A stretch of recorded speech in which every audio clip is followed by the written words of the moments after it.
не жаңалықтарыңыз бар? Не істеп жатсыздар? Ауыл аман, жұрт тыныш, әйтеуір жүріп жатқан жайларыңыз бар ма? Күз болса кеп қалды. Күзгі киімдеріңізді қамдап жатсыздар ма? Мынау біз жақтағы куртка киіп жүрген ана жақтың барында қар жауыпты дейді ғой, қыздардың бәрі айтып жатыр. Не істеп жатсыздар? 4 күнге барып келдім. 2 күн болдық. Күйеуім дедеңдетіп апам, дедеңдетіп алып қайтты. 2-3 күн жатам ба деймін, о да болған жоқ. Сонымен қайттық. Мынау да өзін жайнақтай азынабай келеді. Чәлем деп қойды. Құдай бересін қандай. Тәне. Не істе? Ана адам көрмесе ана телевизорды өшірсеңдерші, ана балапан каналың ба, сарапаның ба керек емес, өшір. Құдай осы күнде балапан каналын айтам. Сағат 12-ге дейін көрсететін болып тұр. Баяғыда, тұршы.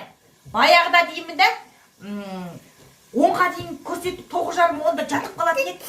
Қазіргі балапан тауып айнала бастаған ғой деймін, балапан каналы. Қазір 12-ге дейін болатын. Мыналарға жатыңдар десек, балапан жатсын да дейді. Балапан қайдан жатсын? Балапан қашанғы балапан болып жүрем? Тауық қайналсам ба деп жүр деймін, соңғы кездері. Қашанғы балапан болсын, о да байғұс енді. Бір күні күрік басып масқара болмаса болды. Соны баяғыда біз ана спокойной ночи малыши деген болушы еді ғой. Дети спят десе, жатыңдар десе жатып қалатын ек қой. Қазір ештеңке айтамай отырмыз. Мына балапан күрік болып жақында тауыққа айналады, құдай біледі. Жатыңдар десек балапан жатпаған 12-ге дейін, бұл не сәлім?